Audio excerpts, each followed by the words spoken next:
The Wild Wild West. Hey, what's up, Burger? What's going on, everybody? I'm already fumbling over my fucking words, dude. I suck. I'm here with Kevin Ashton. How you doing, man? I'm good. How are you? Pretty good. So how would you define yourself? Obviously, author, futurist. Old guy. You think you're old now? Oh, God, yeah. What? 57. 57. 57. I'm not too far behind. I'm 40. Oh, that's young. 40, I think 40 is kind of, I still feel like a boy. Like the switch has never occurred to where I'm like, a little bit I feel like a man. I go in the grocery store, they're playing the music I danced to when I was a kid. Really? That makes you feel old. Oh, when it's in the grocery store. Yeah, it's like the music now. Yeah. Like, the Cure or whatever. That was alt when I was So what was your music back in the day? What was your go-to? Oh, I was a jazz funk guy. Really? Yeah. Jazz funk. It's a British name for like R&B basically. So like mid 80s, it was like Luther Vandross. Oh, like yeah. You're smooth, brother. Oh yeah. All the working class kids in London. That's what we were There into. you go. Yeah. Nice. The posh kids liked, the punky stuff, but we were. So I got to ask you then, is it true? Because I have a friend who's from London and he loves soccer. Okay. And I naturally, and in America, soccer's looked at as a sport kind of for girls. You know what I mean? Like not so much now though. Yeah, not so much. When I was trying to explain to him, when I grew up, it was like everyone played football. That's what we call American football. And I was like, I was just kind of getting under his skin. I was like, it's kind of for like weak guys and girls. And he was just like, nah. And because I played rugby. And he's like, rugby's for the posh boys. And he was. That's true. And so it's true. Yeah. Rugby's such a more brutal sport. It's such a more brutal sport. Why is it for the posh boys? It's just the way the school system. I mean, I was like. It was suggested that I go to like the posh school in town, but they didn't play soccer. They played rugby, and I was like 11. There was no way.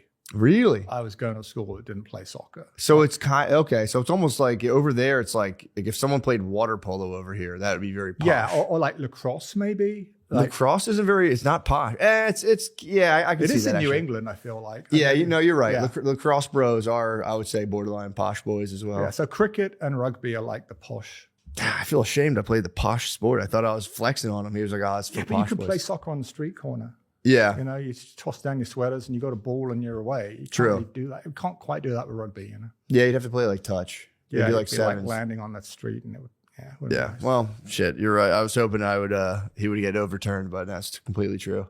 Yeah. Dang. Well, sorry. Thank you for coming to the podcast.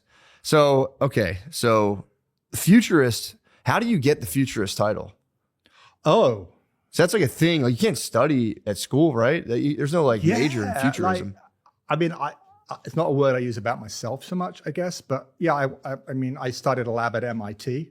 Okay. In the late 90s. That's why I came to the US. And like I had this idea that I called the Internet of Things. Yeah. And everybody thought, what the hell is that? It's crazy. And they're all interested in like the .com boom and everything. But, we got lucky and our research did well. And now the Internet of Things is everywhere.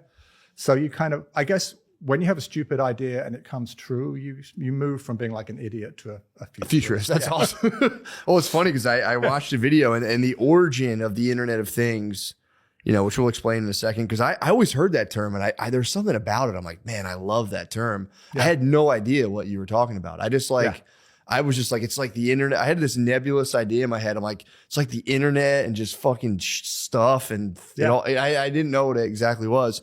You came up with the term. You were pitching a thing for Procter and Gamble, right? Yeah. I saw that. And it sounded like you kind of just like pulled it out of your ass. You're like, I wanted to because you wanted to what? Like make them use the internet for their supply chain. It was the mid-90s. Yeah. And like, honestly, it sounds crazy now, but the senior executives didn't even do email.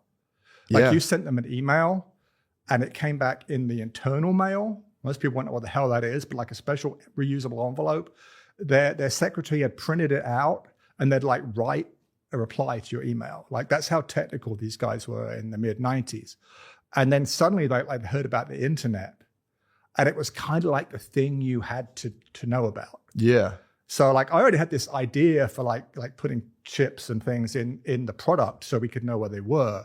But they weren't getting that. So I figured if I could put the word internet in there somehow, then, they'd be interested. And then you just tacked on of things. Yeah. Kind of that's awesome. really, what am I going to call this PowerPoint presentation? How about this? Internet of Things. Yeah, and here we are now 30 years later. Yeah, that's cool because then like that idea for the presentation became almost like a career launching point. Oh, it did, yeah. That's insane. And I have to pretend like it was like some real... the best you ask about what the Internet of Things. Have you heard of teledildonics? Teledildonics. Have you heard of Teledildonics? No, Yeah. I have no idea what the hell that is. This is my favorite. People say, what's the Internet of Things? I say teledildonics. It's the Internet of Things of sex toys. Oh, okay. It's like vibrators you can like turn on from like the internet anywhere in the world. Oh, the vibrating butt plug. Yeah. The vibrating egg. But like, you know, through Wi-Fi or your So that's how you phone define the Internet of Things. You're like, that is one of the first killer apps of the Internet of Things. they were they're always the first adopters Yeah. of everything. And just to explain it, because again, I feel like it's a simpler idea than you think. It's just attaching sensors to things that are connected to the internet and then can bring in information. You're plugging the world into the internet. So did you come up with that idea, or were you just describing the practice to these guys and you coined the term? I was one of like, there was a small room full of people who all came up with similar ideas about the same time. Yeah. But like the internet was new. It was dial up. It was kind of crappy. Yeah. You know, we didn't have graphics really or anything. So the idea of using the internet for like anything past like email was kind of on the wild side of things back then. So yeah, but like plugging the real world into the internet so you knew where stuff was. So like you could have things like self-driving cars that like know where they are and are communicating with your phone and stuff like and this was before Wi-Fi. Oh, dude, that must have sounded insane in 1995. Yeah. People thought it was like maybe 97, but like, people were like, what the hell? This is why it called the Internet of Things. True. Because like, at least they wanted to pretend they knew what the internet was. Yeah. So you just like write on that. That's pretty cool. So that was, so the whole idea was you know, back in the day, you'd have these companies or advise them to attach basically just sensors to regular objects. Yeah. So then those sensors could then gather data. Yeah. Which basically, and this was before the smartphone then. Oh, yeah. This is way before the smartphone. Yeah, this was like business systems. Like we got a lot of money from the Defense Department because, you know, you go to war. Yeah. You got to have enough stuff. Yeah, where the hell are my bombs? Yeah. Where the hell did I put those bombs? Bombs is one thing, but like, you know, soda cans and like body bags, Bibles, you know, toothbrushes. So all that stuff. You've got to know where it all is. And so, you know, that was one of the first like obvious applications, was just like logistics. Yeah. That's where all the money came from to fund it. But yeah, then a few years later, you got the smartphone and it becomes easy to put it in everybody's pocket. Yeah. So how did that, like, you know, were you kind of following the development of the smartphone? Did that just come out and you were like, hey? Yeah. I mean, it was funny. I was, I guess I can say the name now. Like I was on the research board of Motorola. Okay. And we were trying to explain to them, this was like the flip phone. Mm-hmm. And one of the perks was they gave you their best phone every year. Nice. So I always had like the quote unquote best Motorola phone. And it's terrible. Like, you didn't like the Razr, the flip Razr? It was awful. I mean, the funny thing is like Motorola even had a partnership with Apple before the iPhone. Really? Yeah, it was called the Rocker. Right? It was like an iPod in a Motorola flip phone. Okay, they fucked it up so badly that Steve Jobs was like, yeah, no. Oh, no. I don't want anything to do with it. We're going to do our own thing. We were trying to explain these, me and some other like futurists were trying to explain to them like, you know, touch screens, graphic user interfaces, guys, sensors. Yeah. Have the phone like know when you pick it up. Like this is not expensive. It's not hard to do. And then, I mean, the iPhone wasn't the first one. Like LG came out with a thing in Korea. Oh, okay. About 6 months before. That makes sense because I had a Droid way before I had my first phone was a Droid. Yeah. I think it was actually an LG. Yeah. And so LG had this like, it was called the Prada. Don't ask me why. Like a clothing company. Yeah. But it was basically the same as an iPhone. And then the iPhone came out. And I remember like, I went back to the Motorola guys. We had another meeting and we were like, so, you know, that thing we were telling you about for years, it's happened. Oh, right? No. What do you think? And the head of, I swear to you, the head of research at Motorola said, yeah, but it doesn't have a very good microphone. Like people were like lining up around the block to pay like $1,000 for this phone they'd never even touched, right? And this guy was like, well, it has a crappy microphone. And that was kind of true. Yeah, okay. But who gave a shit? Yeah. I don't, you know, Motorola is kind of not in business anymore. No, you know? It's funny you say that because they were like cell phones. They were like number one. Nokia. Yep. Nokia. Sony, all these guys. And probably in all those companies, there was somebody saying, hey, this is what the future's going to look like. Yeah. And they were like, yeah, no. So, yeah. Sorry. Who is that? Yeah. Who's above you? This episode is brought to you by ZipRecruiter. I always find it impressive when someone can, let me talk about a skill I find impressive or a profession I appreciate. For example, Olympic athletes and their dedication to training, people can touch their nose with their tongues, or someone who can speak multiple languages. Well, those are good prompts, but I just love a good accountant. Guys, one skill I found tremendously helpful in my life recently is, let's say accounting. That's my new passion. I've been doing all of my own accounting lately, and I really like it, and it's helped me gain a better sense of what all of my accountants have done, and I love it. And guys should all develop this skill. It's very important. Having a certain set of skills is important, like I said, especially when it comes to hiring. And one of the best ways to make sure you're finding the right people with the skill set you're looking for is to use a ZipRecruiter. Try it free for yourself at ZipRecruiter.com/secret. Along with their powerful matching technology, ZipRecruiter lets you use screening questions on your job listing to help you find qualified candidates fast, so you can make sure you're talking to exactly the kind of talent you need. It's one of the many reasons ZipRecruiter continues to be ranked it just says the number hiring site. I'm going to say number one. They didn't give me the number blank hiring site. Guys, I'm saying number one based on G2. I'm going to make that leap of faith for ZipRecruiter. Number one hiring site based on G2, of course. Let ZipRecruiter help you find amazing candidates with the skills you seek. 4 out of 5 employers who post on ZipRecruiter get a quality candidate within the first day. And now you can try it for free at ZipRecruiter.com/secret. That's ZipRecruiter.com/secret. Meet your match on ZipRecruiter. That's all right.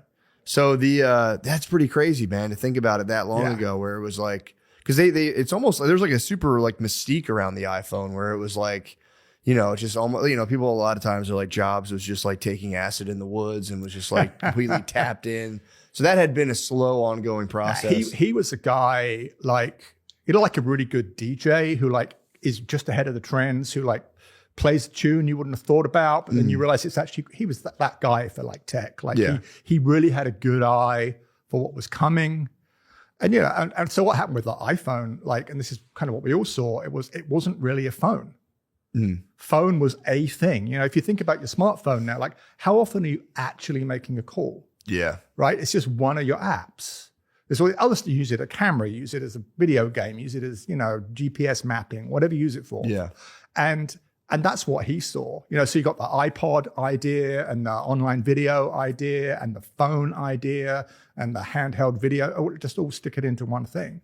Yeah. And he really, I get in because I had the Droid first and I was like, and I will say there was something about when I would like tap it or touch it that when it would buzz every time I did that, I don't know why that like made me feel so happy every time it would like respond back to me. I don't know. I still like, I had to turn it off my phone because I do like those little noises like. Oh yeah. And if you watch the first like presentation of the iPhone, like way back when, like he swipes on the screen, I think he gets a standing ovation. Yeah, that's so funny.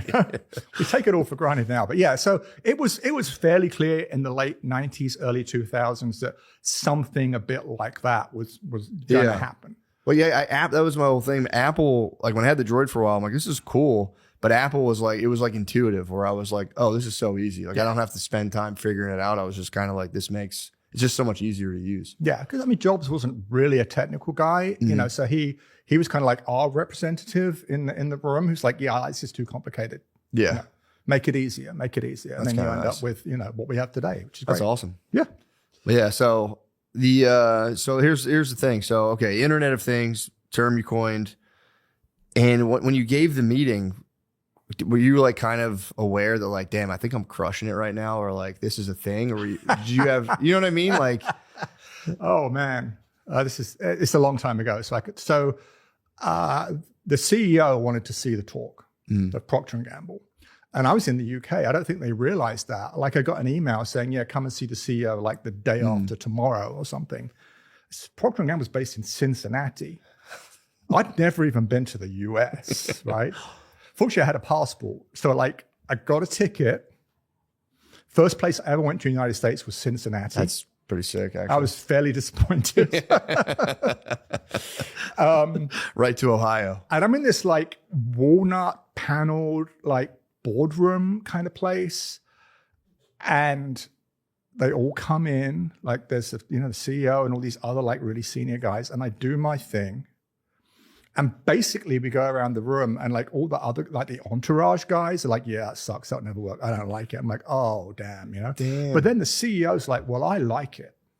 I think it's a good idea. And funnily enough, like it's like watching the dominoes go down. Like all these guys who I swear had just been shitting on my idea. Yeah. Like, yeah, you're right. That's what a good idea.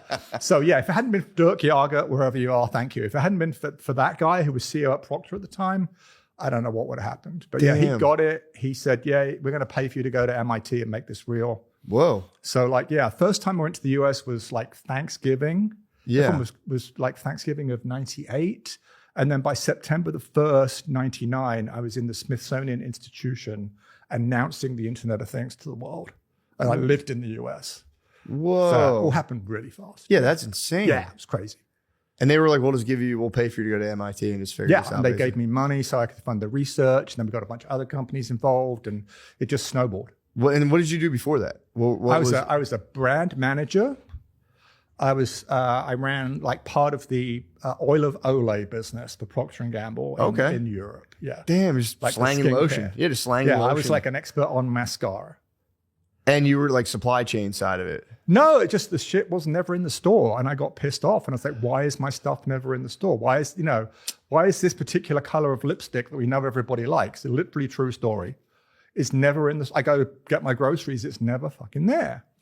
And the first answer was, well, it's just in that one store. And I'm like, yeah, no, there's no way. It's just the store I go to. So I did some research. It wasn't anywhere. Like we were paying all this money to advertise it. You couldn't actually buy it. I wanted to fix that problem. It just wasn't getting there, basically.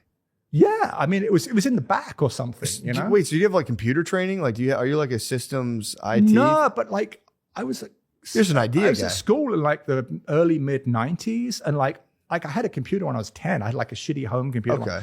Like the age of like, I don't know if you've heard of like Commodore and all those kind of really early computers. No. I only remember the Windows and like that early Apple thing that was like purple on top of it. So yeah, but my generation was like, we were the first kids to have computers at home. You either had your Atari video game system or your Commodore 64 home. Didn't do very much. But what was the Commodore? I remember Atari. What was the Commodore? Commodore 64 was like a keyboard that you plugged into the TV and it had like basic computer ability and you could like buy video games on cassette tapes and like play them into the computer. It would sound like a fax machine and it would like load it in. And you could play some little game. That's awesome. Yeah. No. So yeah, I just grew up with computers. So like, I was like, well, there's got to be this is an information problem, right? There's got to be a solution. And like, there was. Dang. Yeah. Well, that's pretty cool. Yeah, it worked out. So you walked home that day like, I think I crushed it. Like, did you have an idea? Like you were just that day, you're like, I went from there to a meeting at MIT, and I was having breakfast in the Cambridge Marriott Hotel, which is at that time was like the only hotel near MIT. Yeah.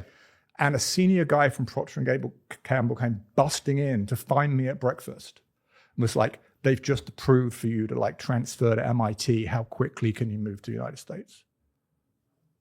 And I was like, shit. How about 2 weeks? And they're like, yeah, sure. That's awesome. And I like went back to my office and like the human resources team went there. We pay for your apartment. We pay for your plane. We pay for all this stuff. I'm like, oh my God. So yeah, it was life change. That's insane. That's honestly, that's like a fantasy of mine. I always wanted to go in a boardroom and hit him with the $1 million idea. God, that's awesome. I would love that. Yeah, it landed, but like I'm not kidding you. Like the first 5 minutes of feedback were brutal. It is funny, like, nah, I don't like it. Yeah. What was their, do you remember their pushback specifically, or they were just like, this will never work? It was just like they had some bullshit. Like, I mean, the thing you always heard back in that days was, the laws of physics. If you want to put a radio microchip into like a bottle of moisturizer, it's going to cost $10 and it won't work. And like, this was before Wi-Fi. It was before Bluetooth. And there are a lot of people who are convinced that you really couldn't send data over radio. Okay. Or barely. Yeah. Right? And that's crazy now. Like we think about like, you can download like a high def movie on your phone over like the cell network, right? Yeah. But in the 90s, it was like, that won't work. It's going to cost too much. we already know where all our stuff is anyway. I'm like, no, you don't. Yeah. You know, there were guys whose job it was like to know. Mm-hmm. They weren't going to be like, yeah, you know, he's right. We actually have no fucking idea. True. So like, this is not a problem. That was one of the, you know. So what were they, how did they like, the guy who knew where all the stuff was back in the early 90s, they would just call a warehouse and be like, yo, did you guys get that stuff? Well, they'd know like down to the nearest like million or something. Right. But because I used to get this, like even after we got to MIT, we'd have like CEO type guys come through and we'd pitch them and they'd be like, yeah, we already know where all our stuff is. And I'd be like, okay, you sell this product and you've got a store down the street in Boston. How long would it take you to find out how many of this one product are on the shelf in that store? And they'd be like, yeah, well, you know. And the else was they couldn't do it. Yeah, of course. I used to work in a beer distributor in the early 2000s, and the guy would still walk around, count every single case of beer. He had a piece of paper. So I remember I stole a 12-pack from him one time. Yeah. And he was like, did you, I was missing a 12-pack of MGD, and I was like, God damn, you really had this thing. Oh, that's good. Yeah. He was the only guy. That guy owned that store, I reckon. He worked very closely with the owner. It was he was trying to get his citizenship, and he like lived in the the warehouse itself. So it was like his ticket to America. He's invested, but like in a big box store, like no, there's no way. No, especially if you go to like a Target. Still to this day, you go to a Target sometimes, and it's like just crap everywhere. Like it's pretty bad. Oh yeah, it's a mess. Yeah. Well, cool. So you came up with that idea and that kind of, I don't know. Did you ever feel like kind of, since you weren't, you know, technically like you were savvy with computers, I guess. I guess if you used a computer regularly in the 90s, you were a tech guy. You know what I mean? Well, you know, I was kind of too stupid now how stupid I was really. But my experience had been like the first computer I got had 1K of memory. And I saved up. I used to deliver newspapers. I saved up for months and bought a 16K, like K, not megabytes, gigabytes, kilobytes, memory expansion for that thing. It cost like $100 or whatever. And I felt like I had more memory than I would ever need, right? This is in the 80s. And by the 90s, you know, it's like, we're talking about like maybe megabytes. Yeah. And the stuff you can do was like 1,000,000 times better than the stuff you could do in the 80s. So like in my dumb brain, it was like, well, things just get cheaper. Yeah. Things just get smaller. And that turned out to be true. I mean, I didn't know how it was true or why it was true, but like... You just figured it out. Yeah, I'd seen that happen for like 15 years at that point. Yeah, I saw a video. So there's a video from you 11 years ago, and you were doing, you had like 3 predictions. Okay. And the one was 15 years from now, this is 11 years ago, 15 years from now, most cars won't have steering wheels, which I took as like automatic cars, basically. Yeah. So kind of nailed that, because I don't know if you see, I mean, obviously you see all the Waymos here. I got here in a Waymo, funny enough. I love the I actually love the Waymos. Yeah. So you were kind of spot on with that. 15 years ago or 11 years ago, you were like, self-driving cars. I don't think people really 11 years ago, they're like, no way. Oh, there were no. And the thing is, like, what's happened is a lot of cars, like new cars, are more self-driving than people realize. Mm-hmm. It's called like enhanced driver aids. I've seen that, yeah. So it tells you if you're like going out of your lane. It can tell you if you need to brake suddenly. You know, there's a whole bunch of stuff they're like building in gradually. Mm-hmm. So like what used to just be like the automatic gearbox or like cruise control or something. Yeah. It's like now getting more and more sophisticated. So you're getting closer and closer to like that self-driving. Yeah, the lane assist. And I like it. I took a Waymo and I actually kind of really enjoy it. I thought I'd be like, I don't know. It's pretty reliable. It drives like a regular speed. Yeah. It's, first few minutes is kind of weird and then it just gets old. Like, yeah. I find, and I enjoy talking to people in Uber, so I don't mind the human interaction. But there is something really peaceful about just like being there by yourself, putting on a song and just kind of just chilling. I like really, really, I don't know. I find it really relaxing. I still catch myself about to say something to the driver. Yeah. Oh yeah. Or I'll say thank you getting out like that. It says hello and it says your name. Yeah. Right? And I always want to say, hello back. It's like, there's no one here, dude. So the other one was, and I'm curious to see where you're coming up with this. 5 years from now, computers won't have batteries. What would they run on? Oh, I was cheating at that point, right? Because so there's a thing called an RFID tag, which is like the sort of one of the main technologies in the Internet of Things. It's just like a little chip with an antenna, and like you buy something from Walmart or something, they use it for inventory tracking. Yeah. You buy something from Walmart, it might have a sticker on that says EPC. That's the thing we invented at MIT. That's the electronic product code, right? Okay. That's a computer. Like an RFID tag is a computer, but it's very small. It's very simple. It doesn't have a battery. It gets power from the radio waves that are communicating Whoa. with it. There are more, even when I made that prediction, there were more RFID tags in the world then than any other kind of computer added together, smartphone. I mean, these things cost a few cents. They're in like your speed pass and the products you buy, and they're used for tracking in Amazon warehouses and whatnot. So there's billions of them, and they don't have batteries, right? So that's the cheat in that story. Gotcha. Right? But, what's happening in computing is two things. One, the amount of power it uses goes down by about half every 2 years. That's crazy. So computers just keep getting more power efficient, right? So they need less power, but also then we're getting better at like sending power over the air, harvesting power from like vibrations, sound vibrations, stuff like that. We're definitely moving. I mean, it might be your smartphone always has a battery, but you probably noticed you get a lot more life out of a charge now than you used to. Right? Yeah. So the power budgets go down, ways of putting power in go beyond batteries. That's been happening for a while. That will keep happening. Damn. So those so those are, what's the difference between a computer and a computer chip? Nothing. Really? Okay. I mean, because you think of computer and it's like shorthand for like personal computer, but that's like a chip with like a keyboard. Like a memory or, a fan or something, right? But the thing that's doing the computing is the microprocessor. Gotcha. And that's one chip, one integrated circuit. That's crazy. They just pull the energy out of the Wi-Fi and they keep, that's why my Easy Pass keeps rocking. I've never charged that. There you go. Out. Yeah. Dang, nailed that too. And what do you think? I'm nervous. What's the third one? No, the third one, I think you're spot on. Kids and grandkids will live to 100 on average. Oh, yeah. Yeah, that's coming, I think. Worldwide, we're definitely getting there.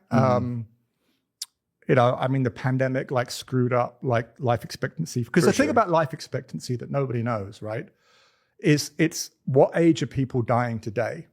So if you're 20 years old and you go on the internet, we'll say your life expectancy is 80.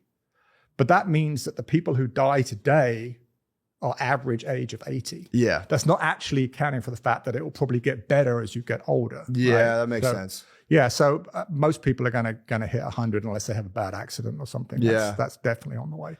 Yeah, hopefully they can do that. Little like tiny small robots that can go around your body and be like cancer cell, and then you just get like a thing on your watch. You're like, oh shit, I got cancer. I mean, that's kind of sort of happening. Yeah, like at least customized drug delivery. Like it's kind of a bit more modified for your DNA, your body type, stuff like that.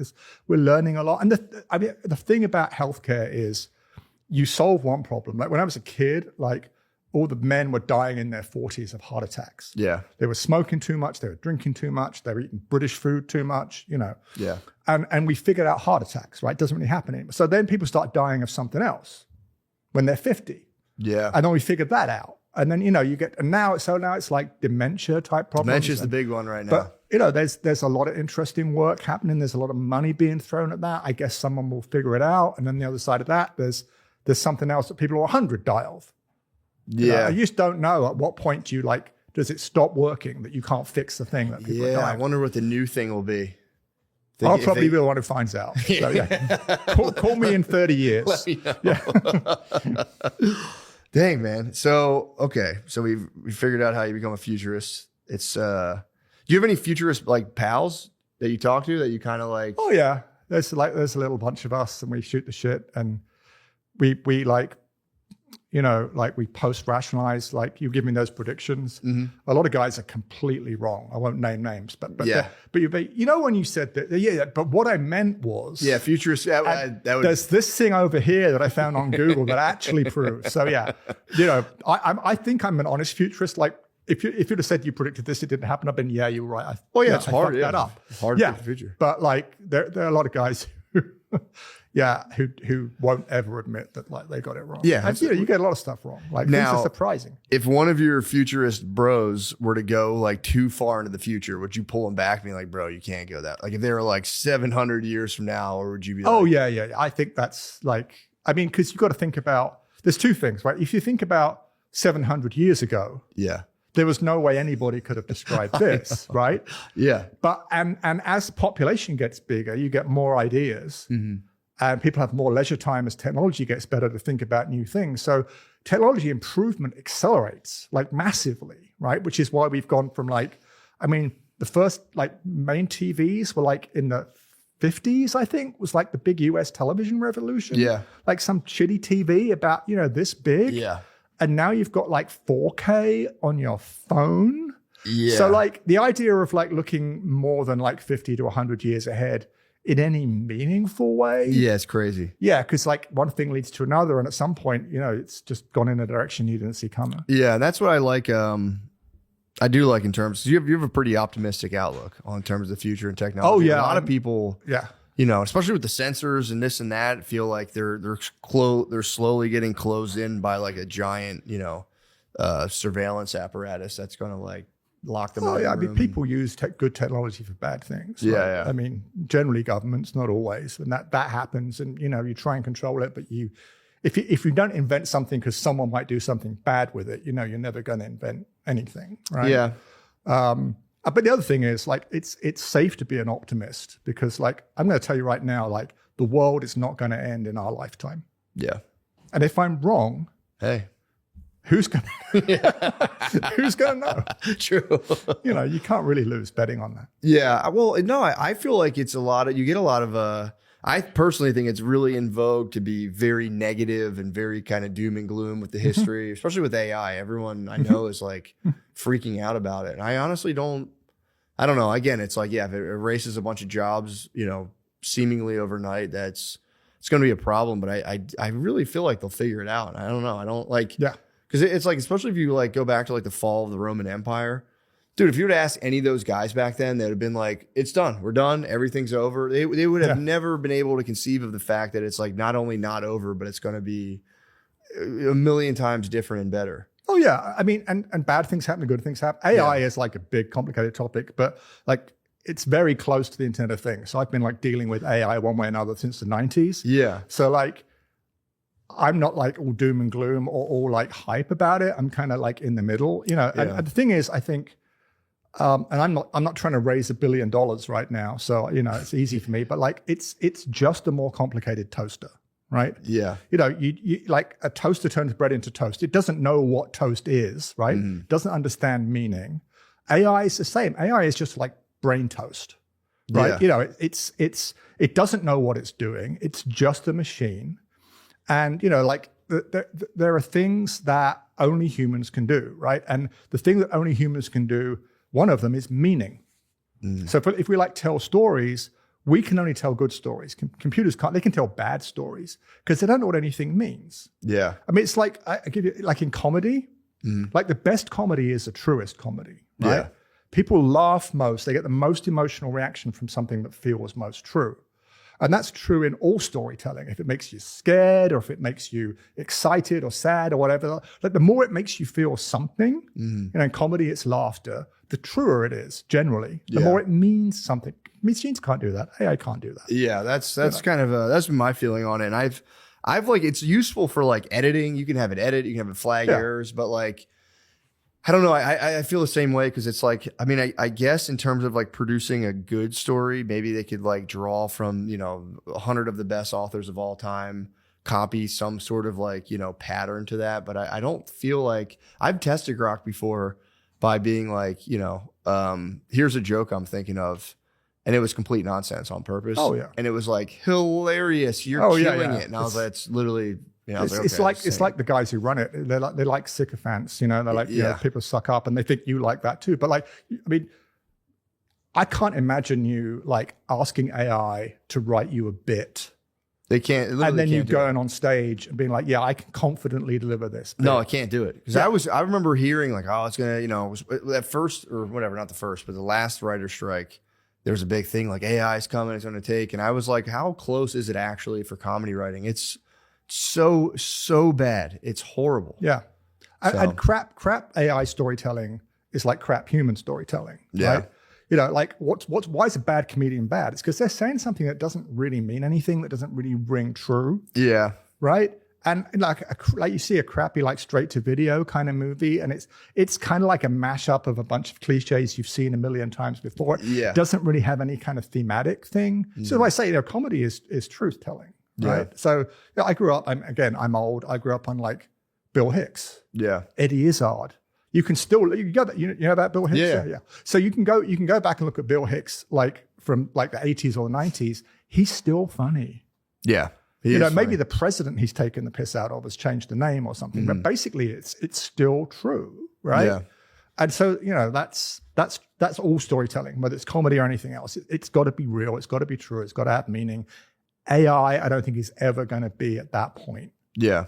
Where like you could say, okay, I'm going to have it write me a joke, and I'm just going to go say it, and people are going to laugh. Yeah. I don't think it could do anything meaningful. At least, I don't think so. I think it could crank out like children's cartoons, like Paw Patrol. If you were to do like, like a children's animated show, I've noticed as I've watched a good amount with my kids, almost all those cartoons follow the exact same storyline where it's like, an animal's lost and needs its mom. And it's like, I think you could like crank out slop like that. But yeah, I just think it's good for like organizing. It's like a super spell check where it's like, it can go flag errors, but I'm not worried about it. I know so many people like it's going to become sentient and like realize it doesn't like us and kill us. And it's like, I think people have stopped saying that since they started using it. Yeah. I feel like they're like, actually, this is kind of crap. Exactly. Yeah.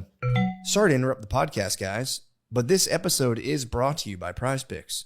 Shoot your shot on PrizePicks and get $50 instantly in lineups when you play your first $5. That's right.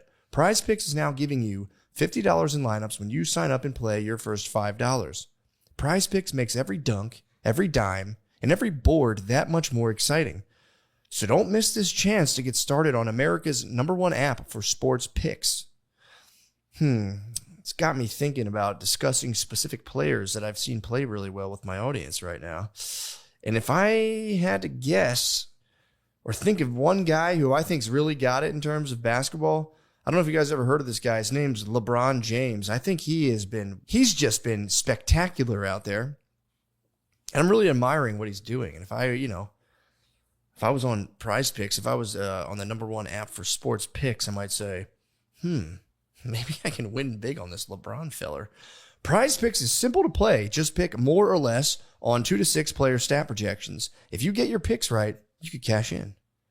Pick from all your favorite sports, anything from basketball, baseball, hockey, UFC, soccer, college basketball, tennis, golf, esports, and more, if you can believe that. Get in on the action. PrizePicks is now available in all 50 states, including California, Texas, Florida, and Georgia.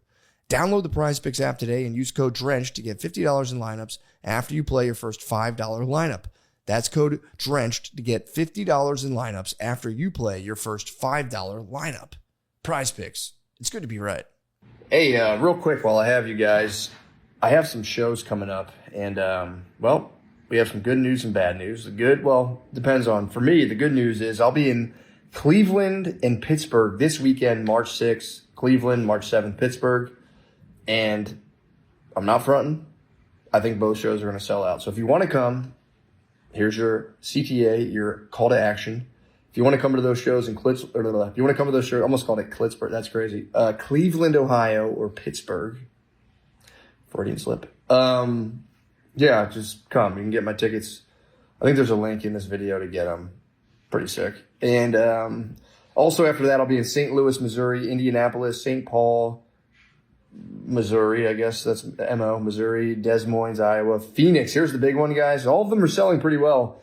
God damn, that Phoenix Celebrity Theater it's not till April 17th. So we have some time, but that show's in the round and I actually enjoy performing in the round. So if you want to see my butt for like good 10-second stretches while I do my thing and, I'll turn around, I'll show you my bulge at the Celebrity Theater as well. It'll be butt and bulge all night at the Celebrity Theater. Just an angry little micro bulge. I'll wear some joggers that night so everyone gets their money's worth. They can all go, ha ha ha, look at that. It's barely sticking out. Guys, I'll be in Tucson, Arizona. Toronto's a big one. 2 shows. Again, not bragging, nature of the beast. 2 shows, both have sold out in Toronto. I'm thinking about adding a third. So, Canadians, I know I've said a lot of bad things about your country. I was just fucking kidding around. I love you guys. You guys love me more than all these bastards in fucking Phoenix, Arizona, apparently. So, come on out to the shows. And then Chicago, of course, I'll be at the Riviera Theater. Probably going to add a second show there, hopefully, because that thing done sold out May 26th. So, whatever. Hopefully that makes sense to you guys. Go to mattmccusker.com. And yeah, come to a show, man. We're having a good time. Also, I'll be doing Algonauts in Austin, Texas. That's once a month. I do that where me and Tim Butterly take people's cell phones, project their algorithm through Instagram, usually on the screen, and try to get a picture of like, who is this person? What is the algorithm being sent to them, or what is being sent to them through the algorithm? What does that say about them? What doesn't it say about them? Because you can't just judge someone on their algorithm, or maybe you can. I don't know. Come out to that. That's at the Creek and Cave. So if you go to Creek and Cave ATX, you can get that.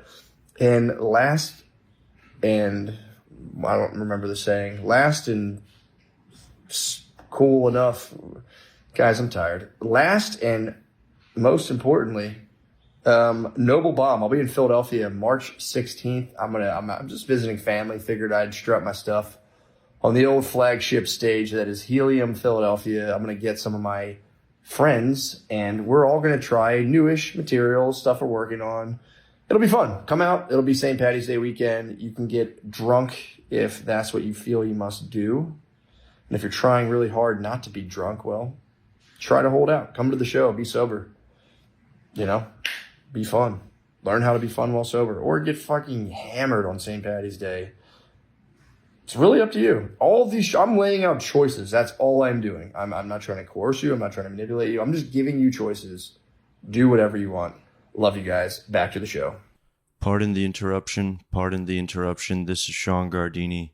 I just wanted to let you guys know that I'll be in Salt Lake City, Utah at Wise Guys Comedy Club March 27th and 28th with Nate Marshall. So please come see that show if you'd like. And I'll be at the Comet in Cincinnati, not Comet Ping Pong, just the Comet in Cincinnati on May 22nd and 23rd. So please come to those. That was a little joke there, but I'd really like to see you guys at the show. So please come if you can.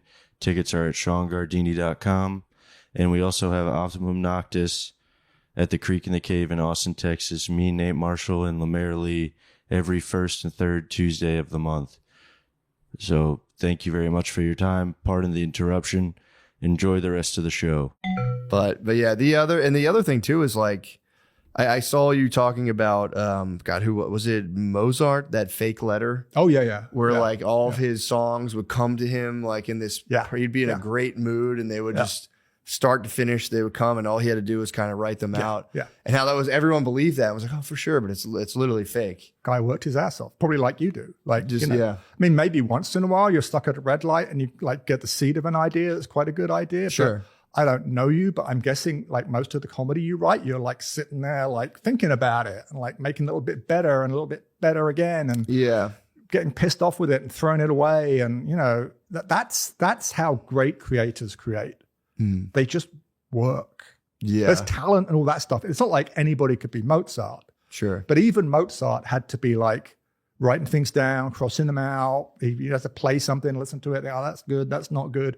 That's how everybody does it. Yeah. That's kind of a, what you come to discover. It's like, it really is like, if you want to do something cool in any capacity, usually it's just like you have to trade your time. Like you have to trade tons of time and just deal with stuff that like sucks. Yeah, so bad and just keep plodding through. Yeah. Whereas I do think there's a thought where it's like I can just link into the AI, feed it prompts, and it's like I don't think it's going to produce anything. That's why it sucks to be like on a deadline or in a hurry. Yeah. Because you kind of need the luxury to be like, yeah, I spent a week on this, but it sucks.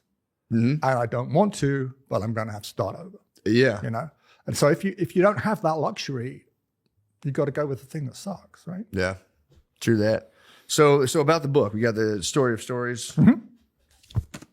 When'd you kind of like, because you were talking about things, what prompted you to switch to thinking about stories? Oh, well, it's like so we talk about smartphones and like this year, about 90% of the people in the world own a smartphone. Okay. And that's like 15% of those people are like us in advanced economies. We maybe had computers before that, TVs and telephones and all that stuff. But the other like 75% of people, they never had any of that stuff. So you've gone from like not owning a telephone, watching a TV that 10 other families watch on the corner of the street, to having a smartphone in your pocket. Yeah. So the beginning of the story of stories was like, well, what does that mean? Like, how does that change things? And the way it changes things is this is the first time in human history when anybody can tell stories to anybody, right? If you have a good story, like you can put it on the internet, on Facebook or whatever, and if people start sharing it like very quickly, like it can kind of go all the way around the world. That's never been true. Like, you know, storytelling started about 1 million years ago because we invented fire. Yeah. So we invented fire, and at about the, you know, similar time, alcohol, drugs, and cooking. So you're sitting around a fire. What else is there to do after you've eaten some food, gotten drunk, gotten high? Right? You start shooting the shit. Yeah. So that's how language happened, right? Language didn't give us stories. Stories gave us language. Yeah. So, you're 1 million years ago, like your long way human ancestors, and you only know how to, like, you know, say, oh, there's a hyena over there, or let's have sex, right? You've got a few kind of barky sound. But gradually, you got to use sound because you can't see because it's firelight. So gradually, over a long period of time, you know, you evolve to get good at talking about tomorrow or something you remember, or like where the stars maybe came from or whatever, right? So storytelling is what made us human, right? And at that time, like, it was like you could talk to like 5 guys, you know, your buddies around the fire, right? But then you get like maybe drawing, like you can draw on the wall of a cave or something. People can see it like even after you die. Then you get stuff like singing. So it makes it really easy to remember a story. And then, of course, you know, writing, printing, all the way through to like smartphones and AI. It's stories all the way down, right? So the minute I was like, what the fuck does it mean that everyone's got a smartphone? You know, I kind of went backwards, I guess, down the rabbit hole and ended up with, well, it's all stories. You know, the way to tell the story of what's happening now, everyone's arguing about whether this is true or that is true or this conspiracy theory or whatever, that's really being enabled by smartphones, right? It's all storytelling. Storytelling is deep in our brains because it evolved with us. Yeah. So that's where the story of stories came from. I mean, this is like, I'm kind of a slow thinker. I like have to read fucking everything, and it takes ages for it to, like, you know, settle in and like make sense. And I chase squirrels, I go down rabbit holes. I wake up in the morning like, how did I get here? But the point was like, what does it mean about the smartphones, basically? Yeah. And then one thing leads to another, and you end up with the story of stories, because that's the only way I figured out how to answer the question. So what did you in terms of like a prescriptive, I guess, or if you have one, what do you think the answer to that question is in terms of like where it'll go, or like how do you handle yourself in a world where like you have a million people telling you a million stories, and especially with like the deep fake stuff, and you know, it's coming down the pipe. I mean, I think there's a couple, and I can't give you prescriptions but what I think is, we got to understand that stories are really integral to how we think about the world. Like, some people think of stories, they're like, oh, I read a book, I saw a movie, right? Yeah. But yeah, stand-up comedy is storytelling, right? This conversation is storytelling, right? Most of what we do is storytelling one way or another. Yeah, and the thing, the thing from the book that really, you know, I think is cool is the kind of the idea of like, you know, how you're majority, I guess maybe the whole entire thing of your identity is literally just you telling stories or continuing stories, like the person you are. And it's like, you know, you were saying too, like how all your cells basically die. Yeah. Except for your eyeballs and like just a little bit of lizard part of your brain. Yeah, like a couple of little That's bits. crazy. That's the only thing over your whole lifetime that lives the cells don't die. Just you have your original eyeballs and your little like lizard stem of your brain. Yeah. Everything else dies, comes back, dies, again and comes again. back. It's all made of food. So, and I do get that, because there's like, okay, that's fair. So like your physical form is actually kind of coming and going. And the thing that's actually sustained is the story you're telling yourself. The only caveat is that there is a form, like a shape to your physical cells and stuff. That's the one thing that does. Well, actually, no, it doesn't. Because then you grow and you. I mean, you weren't born looking like this, man. Actually, I came out exactly.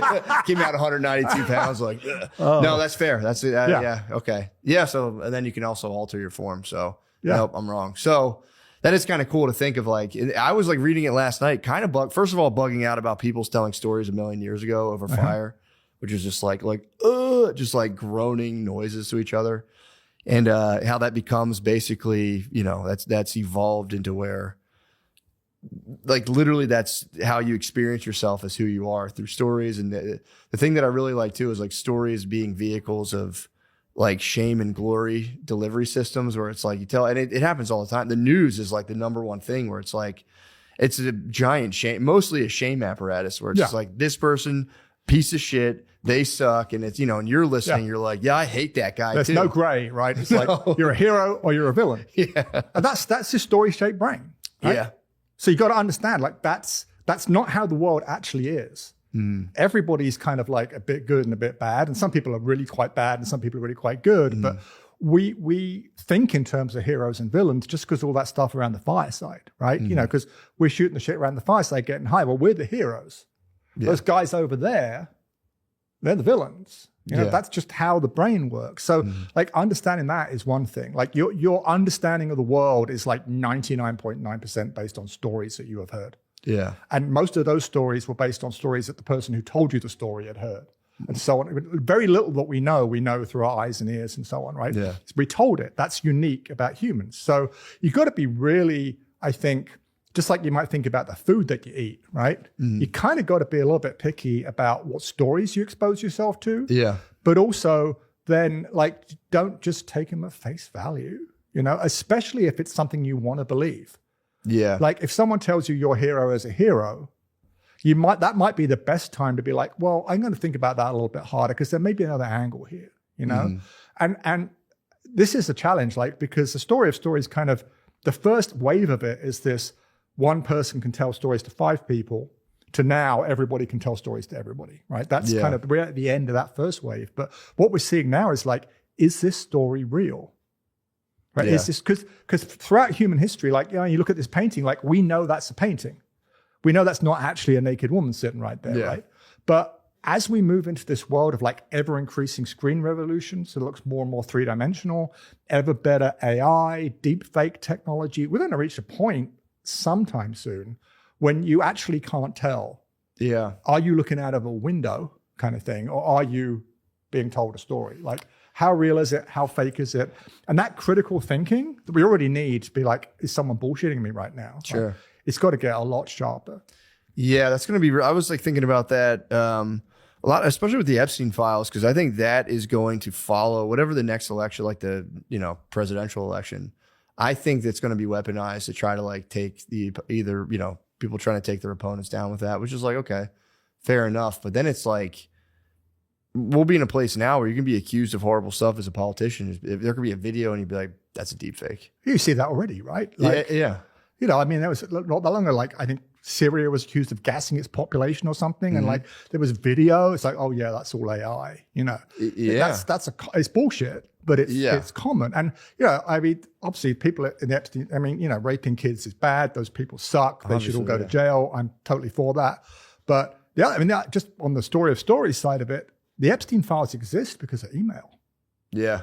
And there's so much like, you know, this like police brutality stuff that we hear about now. Like that's not new, but you get to see video of it. Like right now, there's like 10 smartphones pointing at it and they're all on the internet like immediately. Yeah. So yeah, there's good and bad with this new technology. We're getting this paper trail. Like, are the Epstein emails fake? We kind of know they're not, right? Because they look real, right? Yeah. And there's so many of them. So, but at some point, yeah, you're going to be shown a cell phone video. Well, it happens now. It's like, look what this person did. It's going to be BS. Yeah, I saw a video of a bombing recently where like literally the cars just like flew up in the air, and I was like, damn, it was in like the Middle East, and it's like 10 people like, this is AI, not true, and it's like, fuck, that's kind of weird. You could generally find some expert online now, though, like who can explain to you, like, get it. This is or isn't real. Like, yeah, well, I think Netflix has a thing where they actually screen. If you give them something, they'll run it through a filter to determine how much AI is in it. And if there's too much AI, they're like, we can't use this. I was watching a video yesterday. It was like some guy who was like cheating at like speed running. You know, like when you video game, yeah. So like they video themselves, but like they'd analyzed like the mouse movement and they realized like the mouse hand was like kind of superimposed and it wasn't really there. Really? Yeah. So I mean, that stuff's already happening. Well, this is a scandal. Why is nobody hearing about this? It's YouTube, man. Tells you everything you need to know. But there's again, good and bad, right? You can use this technology for like cheating, but there's another guy who can use the technology to tell that you're cheating. Yeah, that's true. And that's what I wonder too, because again, with the, you know, if we go into a realm of just like political deep fakes, you don't know what's real, what's not. It's like literally genuinely impossible to tell. I wonder if, because there is like a desire for like the truth, like especially with the Epstein stuff or whatever's going on. Yeah. Like I want to know exactly what happened. Yeah. But then it's like, I wonder if people want that kind of access to the truth, if there's going to be some trade-off where it's like, all right, well, we're all going to like divulge everything about each other. Like, we're all on camera 24/7. That way we have the truth if we need it. I think everyone would be like, no, but I mean, I'm all right on that. Instagram filters are there for a reason, right? Facetune and all that. Nobody wants, they want to make you think that's what's real. But yeah, there's never any proof of anything, right? There's only evidence. Yeah. And we have to be, we already are because our brains are built this way, but we have to be smart and awake about, is this evidence real? Does this evidence add up to the story someone's trying to tell me? Why are they trying to tell me this story? Because that's the other thing, like, if anybody's ever telling you a story, even like in conversation, like whether they realize they've got an agenda. It's not like neutral or objective. They're like, they want to get a second date, or they want to make you laugh, or they want to impress you, or they don't want you to find out what they did, or something, right? Yeah. Always. That's not a bad thing. That's just the way of the world. So you've got to be kind of on to like, is this bullshit? Yeah, and that's no, for sure. And it's hard, that's kind of a hard thing to do, because I feel like a huge part of that is like taking yourself out of the equation as much as possible. Because it's usually like, what version of this makes me look the best? And it's like, well said. Yeah, I think that's what happened. And it's hard to like be aware enough to not do that. But even with like with the Epstein stuff, it's like you said, obviously child rapists are horrible things, should be punished, beyond even whatever they get. But then the thing I've saw is like, it becomes very almost, I don't know if trendy is the word, to be like, to ramp it up to the point where it's like, we're now controlled. People are like, I'm sure of this, by pedophiles entirely who are like eating kids. And it's like, and again, if there's proof of that, it's like, obviously punish that person. But the thing I worry about is like, you do get a charge. Like whenever you talk about something, like somebody being bad makes you feel good in some way, where you're like, that guy's a piece of shit. And it's like, how much of it is like, like if they're a fucking cannibalistic pedophiles, obviously fucking punish them. But it's like, what if that's not as true as you think? And like, what is that weird ego charge you're getting, being like, these fucking pieces, blah, blah, blah, blah, blah, and like, they're in control of the entire world. It's like, maybe heroes and villains again, right? Yeah. That's the one kind of thing that I get a little hit. But it sucks. Is it's like, what are you sticking up? It's like, no, not at all. Like, again, if you catch somebody doing that, like, do whatever you have to do. But it's like when there's like there's this thing where you ruminate on it endlessly, where you're like, what are you getting out of that? Where it's like, it's kind of sick on both ends. Honestly, I think it's storytelling again. Like, because like, you've got the Pizzagate thing, like this blood sucking Hillary Clinton or whatever that was about. Like, that's a story. That's like a movie. Like, good conspiracy theories are kind of like good movies, right? Or the other way around, right? Real life, even with these heinous crimes, the other thing about the Epstein files is kind of how tacky it is. These people are like cheesy. They're kind of cringy. It's not like an action movie or it's like, it's what they're doing is fucking horrible. But also like they're just like having these tacky kind of email exchanges. Really? About like, that's the one thing too, how dorky it all I'm was. addicted to JE. I miss my Hey, that guy stood right there. Really? Seriously? Oh shit. Sorry, that guy. But like, what the fuck? I've been making fun of JE withdrawals as soon as I heard it. I was like, man. Have you looked in the Epstein files for yourself? I have not, no. Oh, I have. I'm not in there. I never knew the guy or anything, but like, he was hanging around MIT when I was. Oh. So like, there's plenty of people who are like, they never met him, but he loves science stuff. Oh yeah, there's a list of like, names or people presenting at something. But yeah, I don't think I was on his radar, thank God. That was the other thing for the guys. Again, there's comedians came out very well. They did, thank God. Thank God. But yeah, that's the that's the one thing where it's like, you're totally right, where, it's like, we have to recognizing how deeply stories kind of alter your reality.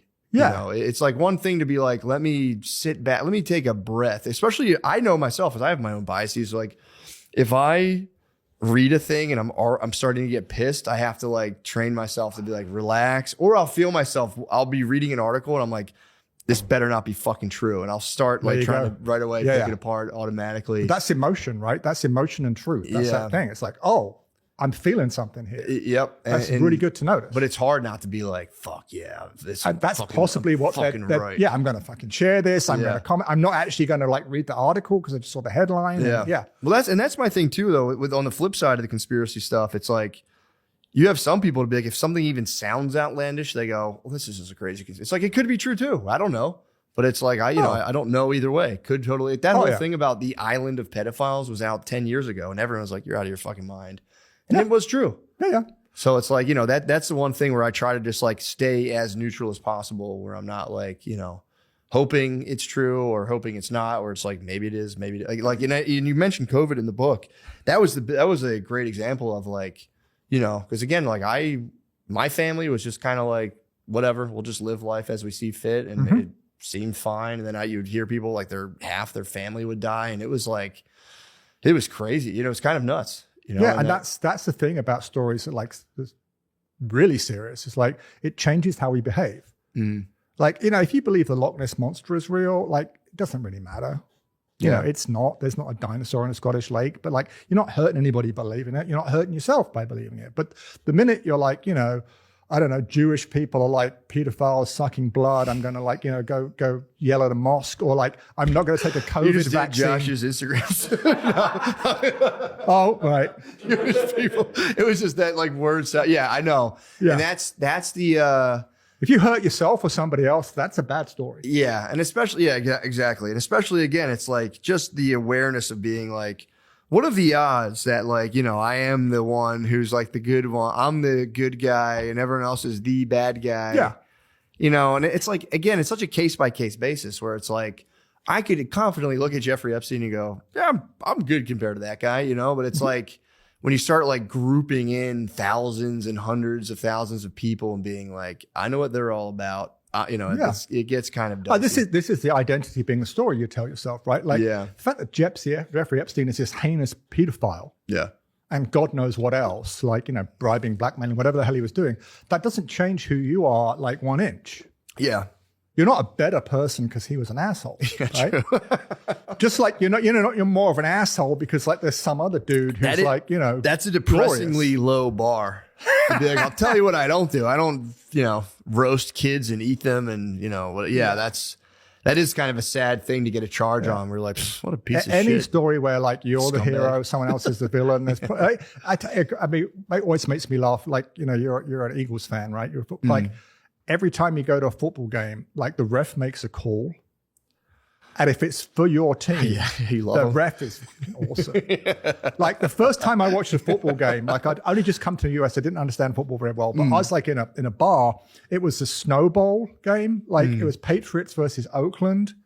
And like Brady had like what looked like a fumble. Yeah. And they said, oh no, his hand it was a tuck rule game. Yep. And then Patriots went on to win the Super Bowl for the first time ever. And like, Boston, like, that was great refereeing right there. That was the rest of the world, like, fuck that, But damn well, if that'd been the Eagles quarterback, if that'd been Donovan McNabb, that would have been a great call. Exactly. Philly would have I know it's totally true. You'd be like, no, actually, that's totally fair. It's heroes and villains every time. Yeah. Especially the big thing too is like, in a marriage, it's like I can easily spin a yarn in my head where my wife is completely out to ruin my entire life, hates me, is genuinely evil.